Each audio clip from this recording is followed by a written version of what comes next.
SSC GD 2025-এ যারা যারা মাঠে ডাক পেয়েছো এবং যারা রানিং কন্টিনিউ করছো, তাদের মধ্যে সব থেকে বড় ডাউট হচ্ছে সিন পেন আর পায়ে ব্যথা নিয়ে।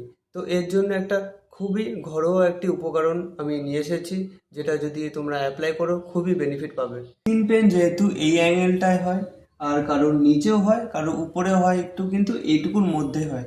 তো এই জায়গাটায় বেস্ট উপকরণ হচ্ছে, তো সবার প্রথমে আমি একটা বরফ নিয়ে নিয়েছি।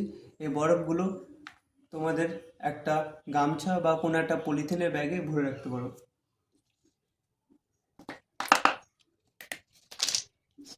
বরফগুলো একটা গামছার মধ্যে ভরে নিয়ে এটাকে একটু শক্ত করে বেঁধে দিতে হবে, এরকম করে। এবারে যে জায়গাটা ব্যথা সেই জায়গায় এরকম করে কন্টিনিউ দিতে থাকতে হবে, এই না যে সাথে সাথে উঠাই নিলাম। একবার নেক্সট যেটা করবে, রাতে ঘুমানোর আগে সর্ষের তেলটাকে ভালো করে গরম করে ওর মধ্যে 2 থেকে 3 কোয়া রসুন দিয়ে ভালো করে ফুটাবে। ফুটানোর পরে হালকা যখন ঠান্ডা হবে, বেশি ঠান্ডা হওয়ার দরকার নেই, হালকা যখন ঠান্ডা হবে তখন এরকম নিয়ে এরকম করে প্রথমে লাগাবে।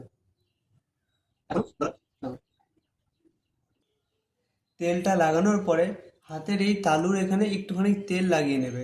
কখনো এইভাবে মালিশ করবে না, মালিশটা সবসময় এইভাবে হবে, এরকম করে নিচের দিকে পুশ, এরকম এরকম করে, যাতে যেখানে ব্যথা সেখানে একটু বেশি হালকা করে জোর দিয়ে একটু সহ্য করে এরকম এরকম করে অনেকক্ষণ ধরে 5-6 মিনিট ধরে করলেই হবে।